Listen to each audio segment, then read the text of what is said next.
I want to welcome you to this month's webinar for the National Chimney Sweep Guild membership. This month, our broadcast is going to be from Brandy Biswell and Cheryl Eisenhower. And they're going to be discussing one of the challenges of leadership and management in today's world. And what is that?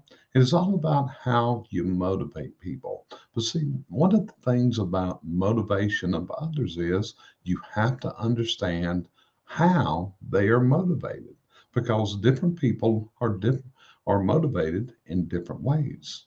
And there's such a thing as intrinsic motivation and extrinsic motivation.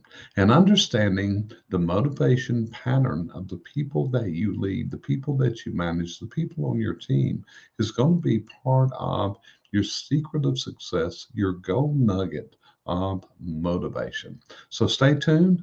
Brandy and Cheryl will be joining you in just a minute, and they'll go over how you motivate people and understanding what the difference is in intrinsic motivation and extrinsic motivation.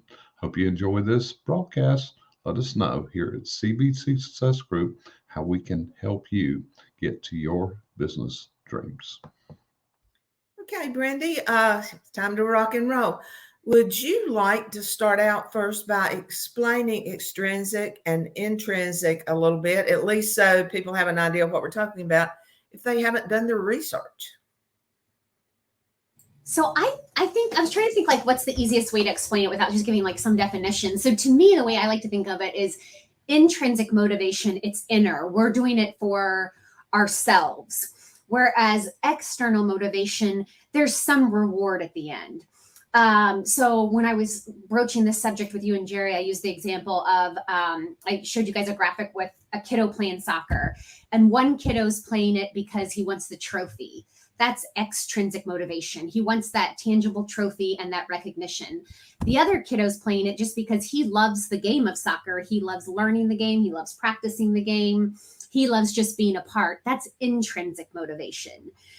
So both are good. And I think I think all of us have things that are extrinsically and intrinsically motivate us. For example, I remember when I was in graduate school, and every single weekend I had at least 10-page paper to write, which would take me all day. And I would just that was back when we had actual textbooks, and I would just have a pile full of textbooks, and I would kind of dread it because I knew that day was coming up where I was going to have to sit at the computer for 8 hours, 10 hours and write my paper. And so I would always give myself a reward, like, okay, well, when I'm done, I can watch this Netflix series, or I'm going to treat myself to a pedicure when I'm done. That was extrinsic. I was giving myself a tangible reward so that I could get through that task that I wasn't looking forward to. However, I'm very intrinsically motivated by a lot of different things. I love knowledge. I love to read. I love to research. I love to listen to podcasts. And that's just something that I'm very interested in. And I just like to soak up that knowledge. And I don't do that for anybody but for myself. So that's my intrinsic motivators.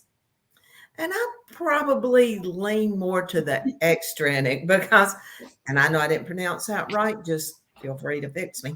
But the thing is I grew up in sports. And so that adage of whether you win or lose, it doesn't matter how you play the game, that never originated with me a lot. I was always, it is how you play the game. It's the trophy at the end of the year, or whether we win. Did we go, are we the ones that get to slap hands and do things? And so even in work, I mean, when I do work, I'm kind of like you, it's more intrinsic, but my reward is finally seeing the top of my desk. So I guess it goes back to extrinsic. So it can go in so many different ways that I think each of us see things differently. And in business, probably like you, I would probably want more intrinsic because extrinsic, then you're looking, I'm looking in this fact, is it bonuses they're asking for, or are they doing it for the love of the job? Mm-hmm. But do you see that many people that do in our profession because they love the job, or is it the extrinsic, which is the paycheck at the end of the day? And I think even as business owners, I think we're extrinsically motivated. At least I personally don't know anyone that's out here just doing this for fun and they don't need the money. I think most of us like the money and we like that tangible extrinsic reward. But I think I do see a lot, especially today's generation, because this is just what research has kind of proven that they like. They like those challenges with those rewards, gamification, as you call it. So they want to have those games where who can get the highest bonus or who can get the most reviews and get that reward. And that's not a bad thing, right? Because that's all helps the business. So it's not a bad thing. Going back to your sports, we need people that are competitive and extrinsically motivated in sports, or we wouldn't have the Super Bowl. I don't know sports, but what's that other one? Super Bowl, whatever the other one is. I really don't know sports. But at the same time, when I'm looking for employees, I also want to find employees that have that high factor of intrinsic motivation, because they're going to be self-starters and they're not going to be like, okay, I just have to get this stuff done today and then I'm done. So for example, I have a CSR who is very intrinsically motivated, and thank God for her, because she has just taken us so far in our CRM, which we use ServiceTitan, because I remember when we were going live with it, she was going home and till midnight or 1 o'clock playing on the computer. She enjoyed learning it and figuring it out. And I didn't understand it. I do a little bit more now because I enjoy it a little bit more now, but that she was just intrinsically, oh, thank you, Chad, the World Series. Told you I don't know sports. Okay, Cheryl, I've got to divert. This will help since Jerry always takes. So Chad, I have a funny story for you. So years ago, back when it was just like Jeremy and I remember it was a Sunday night and he was making phone calls and he's calling people and he comes upstairs and he goes, there must be some big game on or something, because I'm calling people to remind them. We don't even call people on Sunday nights anymore, but back then we did. I'm calling people to remind them of their appointment and they keep asking if I'm watching the game. And all right, what's the one that happens like in January? Football. What is that? Is that the Super Bowl? Try that. Thank you. Yes, it was. Yes, that's what it was. See, it was the Super Bowl. The Super Bowl's on, and that's how little we know about sports in our house, because we had no idea. So I hope that made you laugh, Chad. So anyway, getting back to that. So I want people who are intrinsically motivated, because I think that they're going to do a little bit better in the workplace. And so, I have to pull statistics. So I did. So if I could go through a couple of those, and if you want to cut in anytime, Sharon or Cheryl, cut in, please. So there was some data done by McKinsey that said employees who are intrinsically motivated, so remember, internally motivated, are 32% more committed to their job, have 46% higher job satisfaction, and perform 16% better than other employees. And then from research from O'Driscoll and Randall found that intrinsic rewards, like feelings of joy or personal fulfillment, have greater impact on employee retention than extrinsic rewards like money or recognition. So another reason why I want those employees who are intrinsically motivated, because I'm going to be able to retain them longer, because they're actually getting that job satisfaction from the work that they do. And so I think kind of what brought me to this topic is because we are doing some hiring again. I feel like we're always hiring. And I was trying to look up, like, okay, what are some interview questions that I can ask? I do behavioral interviews, as do you, Cheryl. But I was like, what are some questions that I can ask that will help me to better assess if they're intrinsically motivated? And so if you'll allow me to look through my papers here, I did come up with some questions. I didn't come up with them. The articles came up with them. So for example, one would be, did you ever have a really good idea only to have it shot down initially? And what did you do about it? Give me a recent example of when you needed a high amount of energy to achieve results. Tell me about the most ambitious goal you've set for yourself. And I thought that was a really good one, because I think you can learn a lot by a person about that. In fact, one of the questions that I've always asked is, tell me about a time where you had a goal and you failed to achieve it. And I get such great answers from that. I mean, of course, I never ask a question without giving an example, because I think behavioral interviews are so intimidating from the start.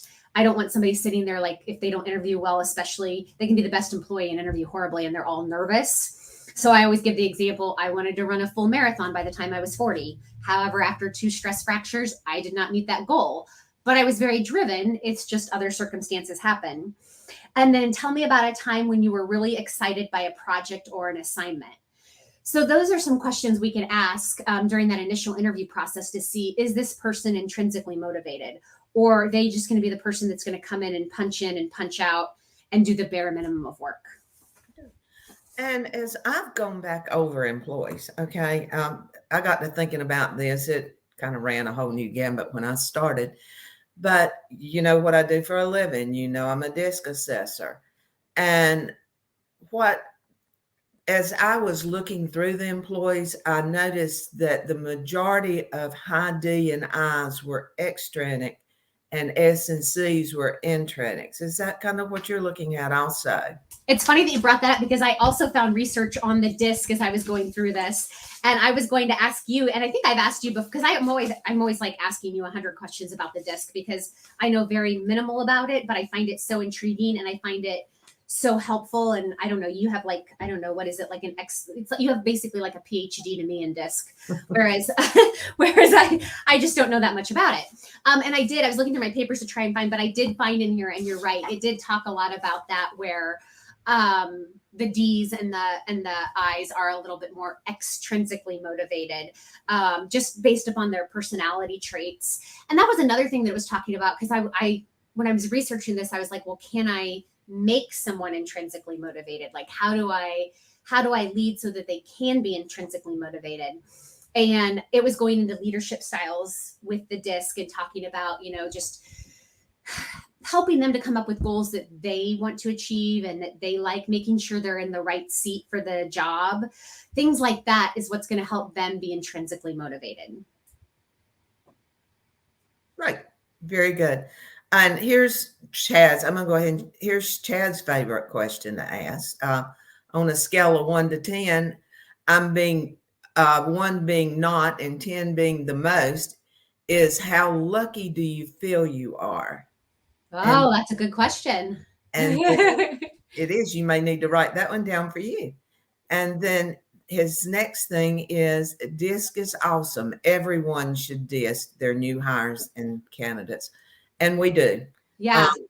All of my clients do. Cheryl, can I show off my DISC real quick? I promise I'll be right back.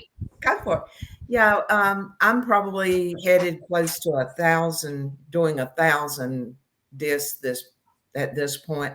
So I know how important they are and where you can help place someone. I mean, we've changed people's seats because of their DISC. Okay, hold yours up. So we have this hanging in our printer room, and so this is everybody in our office, and then also our 2 managers. And this is their DISCs and also their love language. And as you can see, they're laminated. And then it has, everybody hears me talk about this all the time, they're page 21. So how do you prefer to share knowledge or teach, and how do you prefer to receive knowledge or learn? And I recommend all my clients do this. And this has made a huge impact in our office, especially as we've grown and we've introduced new personalities. I find myself sometimes just having to go, I pretty much know what everybody's letter is now, but I find myself having to go back and reread, okay, I'm frustrated with this person. Why is that? Oh, that's because they're a C. And yes, they need these explicit directions. And so this has like been so helpful. And so that way we can all refer to it when if we're having any interpersonal conflict, or, I think the love languages is also very fascinating, and how we like to feel loved. And then I was thinking about Chad's question. And so Chad, I always joke, first world problems. Like, that's how lucky I feel. Like, anytime we're complaining about something, I'm like, oh, wow, first world problems. Like, I have to work 14 hours today. That's a first world problem. We've all got our first worlds. And, the thing is, you're a high D. I'm even worse than you are. So, it's hard for me to really get down and work into the minutia, just like it is you. Thank God we have people that do that part in our life, or we would really be screwed. But I think that's when you first brought up the motivation thing. That's where the DISC kicked in with me, because in each DISC, it's explaining how to motivate this person also. And that, if I actually pulled up some discs just to make sure. You do more due diligence on the web than I do. I do due diligence off of my stuff. I pulled it up to see, okay, I know this is such and such. Are they, or which are they, extrinsic or intrinsic? And that's where I came up with the D, C, and the S, is because they all seem to follow the same path. And so once you get into the disc, and this was not to go into disc. I don't know how we did this, but we're doing good at it. But by going into someone's disc, you've got a good probability of the way people are going to be. And it gives you a way to train them, because you know as well as yourself, you can't create something out of somebody. You can teach them to do things, but when your core comes back out, you're going right back to your core. So we still have to do it. Let's see what Chad's got to say. Chad's hot today. Okay. If they say 1 to 6, they are not a good candidate. 7 to 10 is probably good. 0 is good too, because they typically say they don't believe in luck. He's still on his question up there. And Chad also informed me that he is a really high D. Imagine that. Well, I'm going to set the record straight, because we've been saying for a long time that I'm a high D, and I thought I was. And then I remember when we were putting these together and I was going back and I'm like, wait, my D and my I are actually exactly the same. I'm a high DI. So then, of course, I had to go on and print what is a DI for myself.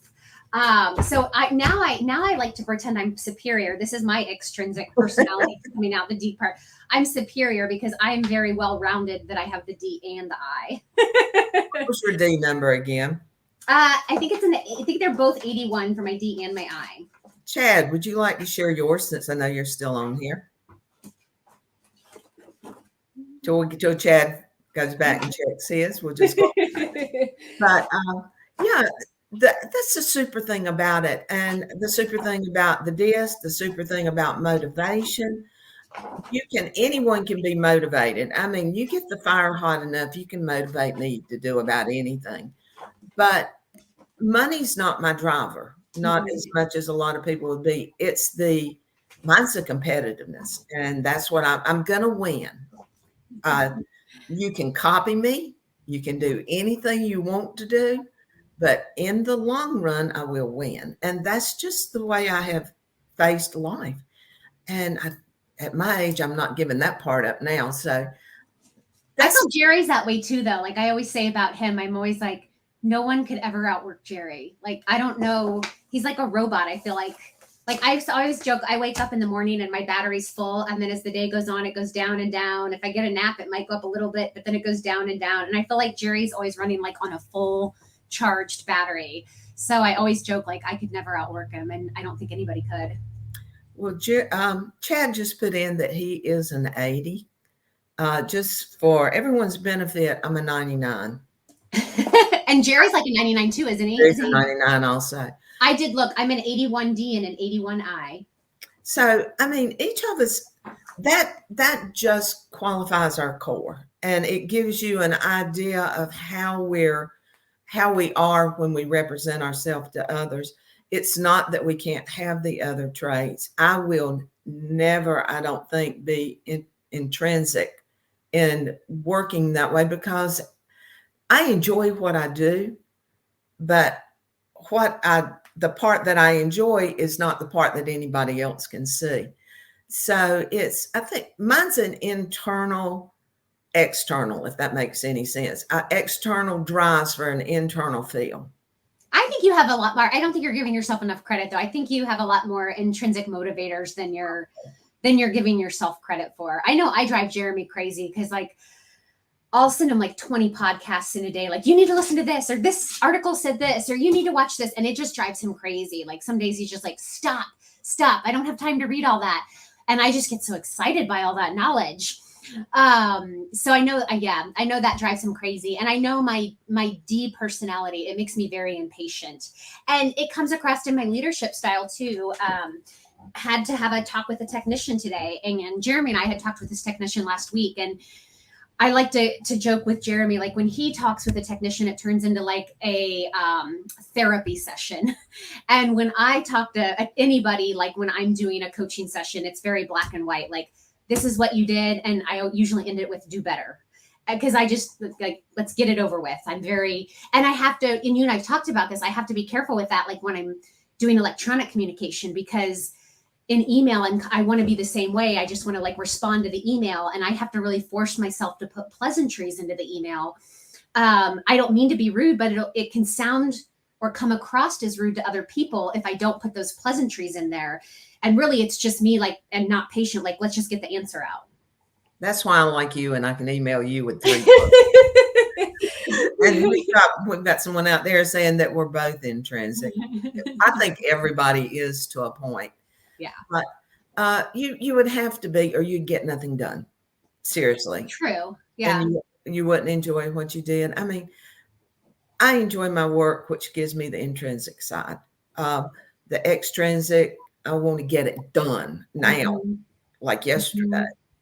And so I don't have to have the kudos that goes with it. That's the one thing I do like about being on the upper end of the D scale. I don't have to have the kudos. They're nice, but it's not something that I search for.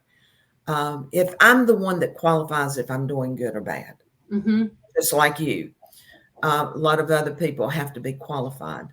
But I just, that's kind of how we are. Yeah, that was Jerry. He just put in, he's on the road today. He's been training.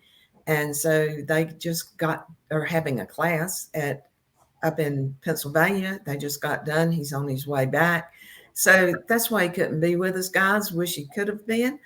But he'll be back with us next Friday, I feel sure. And if not, it'll be just me and Brandy again. And it was a 5-day class. See, that's what I mean. Like, that just wears me out thinking about it. 5 days. The good thing he didn't do it all alone. So he had some help on this one. That's good. I know he appreciated that. But he's an intrinsic a lot of times, even to be a high D, because he's like you. He loves the podcast. He loves to read. He loves the knowledge that he grows for himself. And the good thing about being married to Jerry is I follow the Einstein theory. Anything you can find out in 30 seconds or less, it's no use to set it to memory. So with Jerry, I have my encyclopedia if I need it. But well, and I think too, like, he's intrinsically motivated. Like, I see in him all the time, you know, like I like to talk a lot about servant leadership, and I see that in him. Like, he truly, I watch him help clients all the time for free. I know my husband was one for a long time, many years back, that would call him up and never paid him and asked him for like free advice all the time. And I know that he's very, you know, he gets reward out of that, intrinsic reward. And I know, like, I can call him or you up anytime, and often do, with the situation and talk it over. And you guys are never too busy for me. Oh, Chad says he's retaking the disc. Is that what it says? What he says. So what does it say below that? My settings is in the way. It's been 4 years since he had done it. Chad, take the love language and let us know your love language. I'm for service. Make sure you do the one with insights, Chad, and I'd love to see it if you don't mind. On the disc, is that what you're talking about? Yeah, I'd like to see the third section of the insights. I get more out of the third section than I do the first two. And I said, and is the second one the values? I know I've done all three of them. The disc is the you've got your disc, and then you've got the disc plus, which includes the values, and then you've got advanced insights, which tells you why. That's the part I love.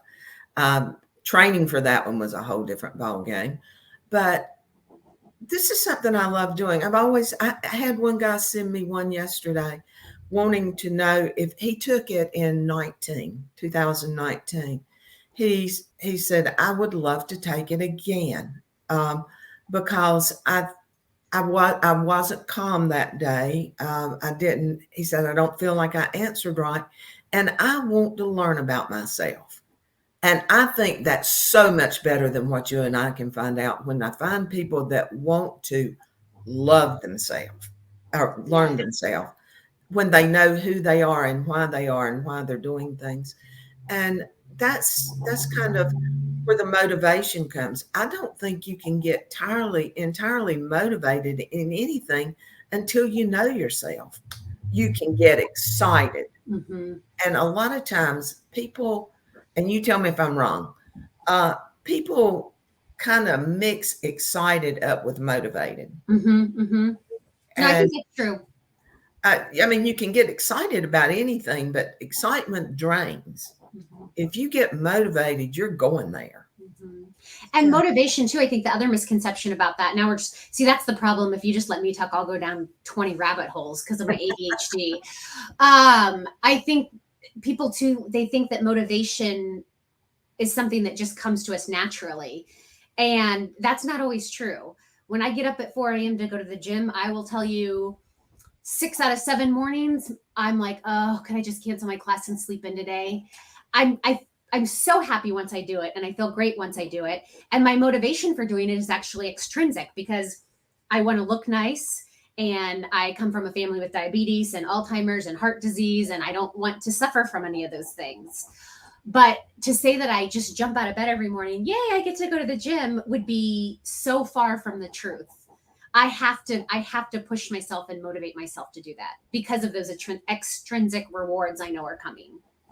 And I'm just going to say this for live TV, whatever we're on here. You motivate me because I'm old enough to be your mother. So, in fact, I think my daughter is older than you, but in fact, I know she is.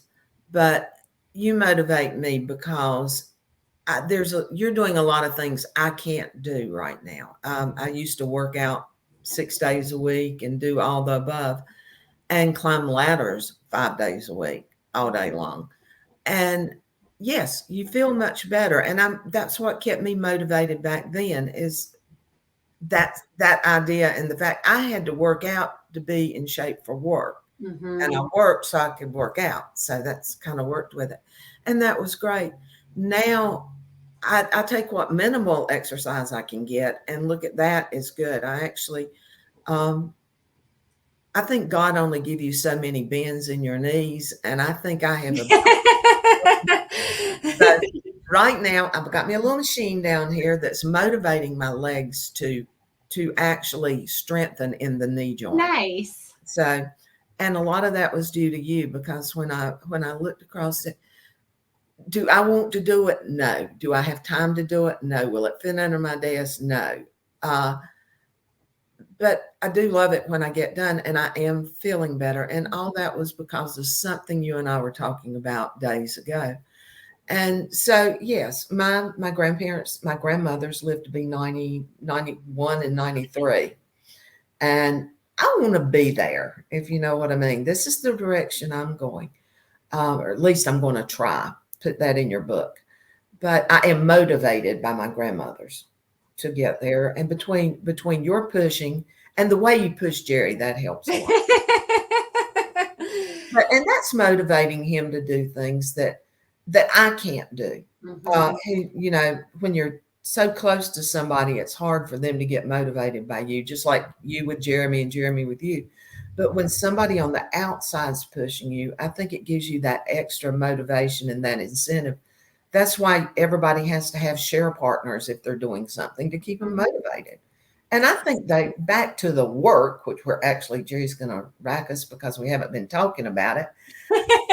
I think that's needed also in business. Mm-hmm. The owner or the leader, whether it be one or two seats down, if they don't put motivation into people, whichever way it goes, I don't think you're going to have the crew that you would normally have. Mm-hmm. So you've got to keep it upbeat. You've got to work with them the way they want to be worked. And I know you do. You give more eccentric than anyone I know of.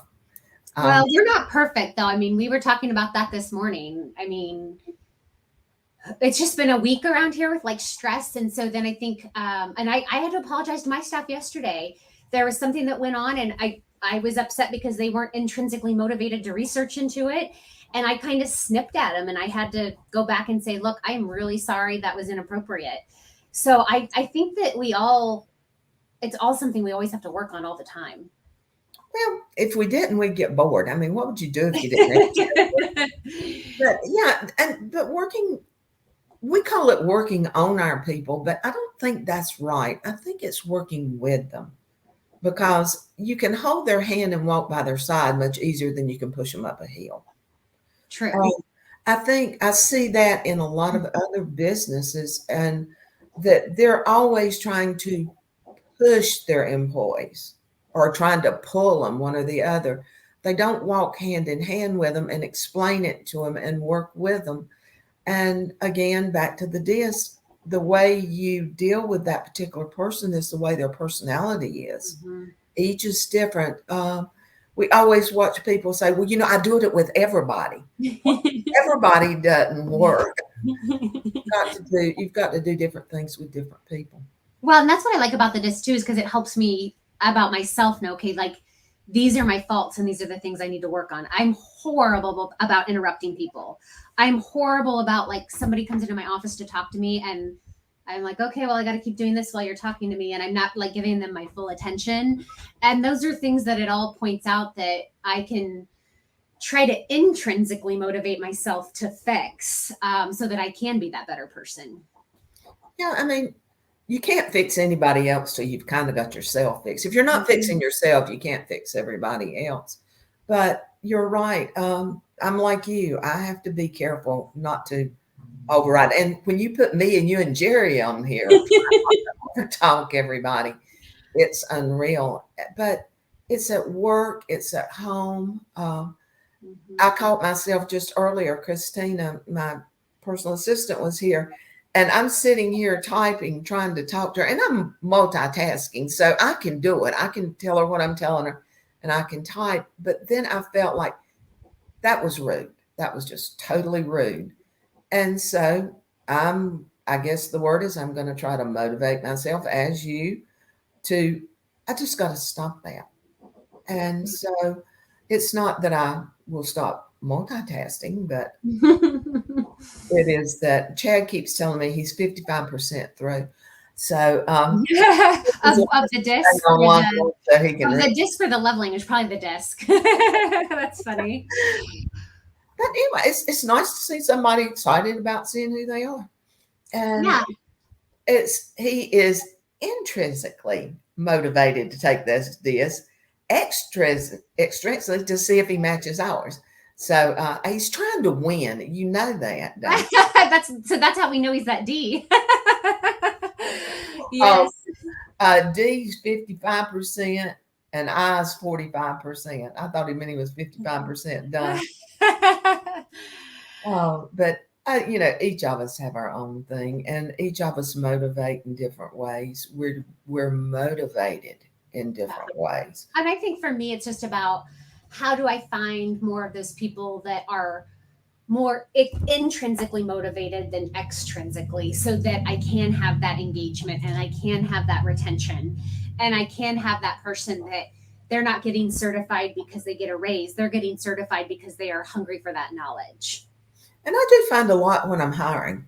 One of the first questions they asked is, will they get me certified? I want to be certified. Mm-hmm.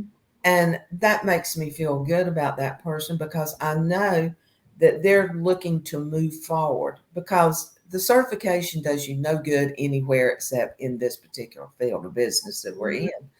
And so if they're looking at it for that, and they don't ask, is there a monetary fee at the end?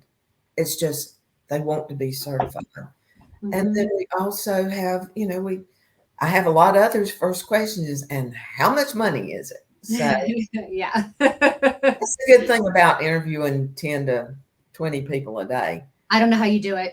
I'm not real sure if I'm pretty much extrinsic on that one, because it's what I do and I'm going to get it done.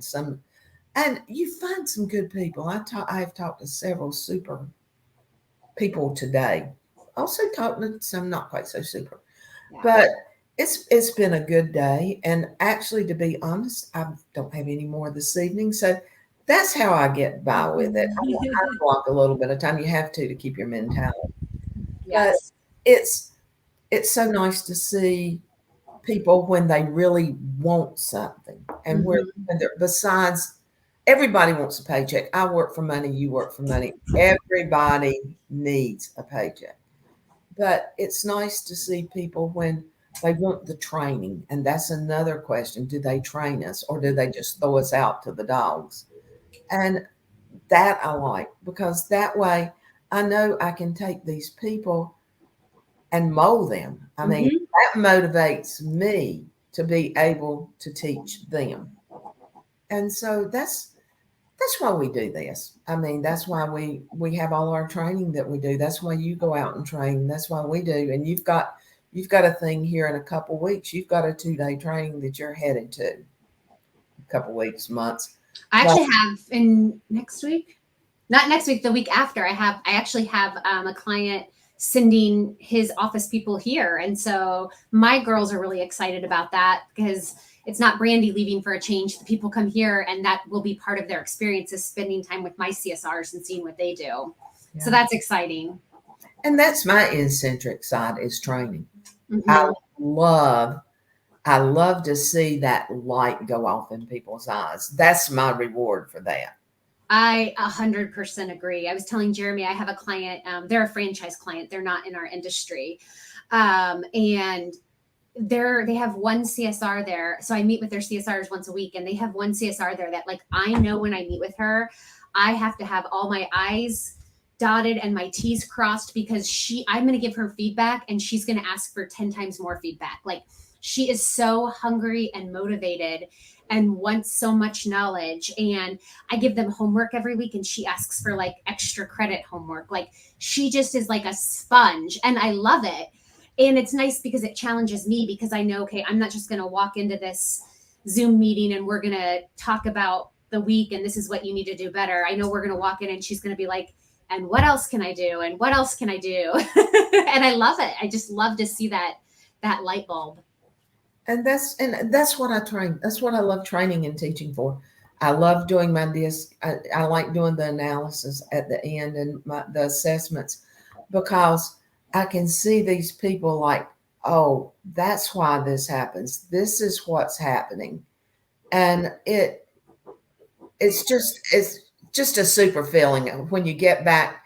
I got one back the other day.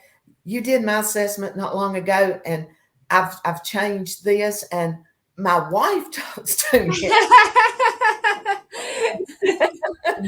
Okay, here's one from our famous traveler. Okay, if I can get it to work, it's not wanting to work on me today.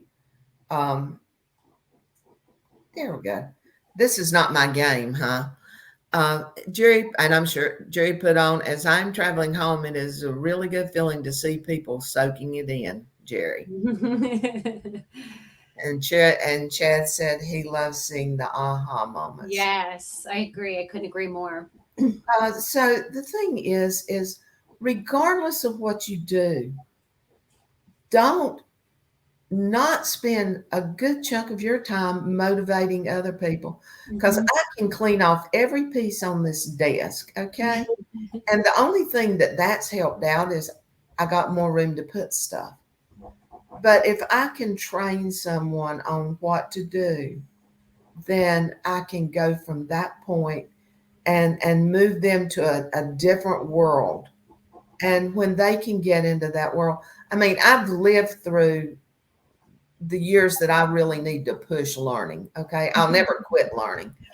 But when I can take a 20, 30, 20, 25-year-old and start molding them into where they're like you, they're eccentric, where they're wanting to be motivated, where they're wanting to do things, it just don't get any better than that. I absolutely agree. But yeah, Jerry, here we go. Here you go, Brandy. You two are doing so good. You may fire me. We might, because usually he's just like interviewing us. We might have to think on that. This might be the Brandy Carroll show next. That's right. He might have to go get his own thing on Fridays. Gig. And I think Jerry's trying. That was a motivational thing for you. Did you feel that? But yeah, even on here, are we doing a lot of the way Jerry does it because he is taking questions and answers? Mhm. this for me, if it was, and I'm thinking it's the same way for you. Yes, we were set up just to do extrinsic and intrinsic, and what is how, and I'm gonna pronounce that right after a while. That's where we headed. My goal once we got into this a little bit was just to show people the need to motivate, the need to be motivated and inspire. and inspire. It's not all about you. That's the biggest. And here goes my rabbit hole. Okay. And I go, there's so many people thinks it's all about me. It's what I do. It's what I accomplish, what I can get in the world. No, it's not.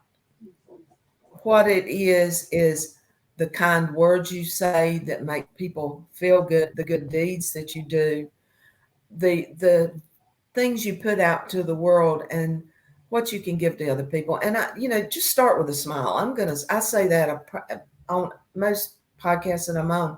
The most important thing, start with a smile, and pay forward. I think that's another thing people need to learn is to pay forward. And again, that's motivational, regardless of where you go.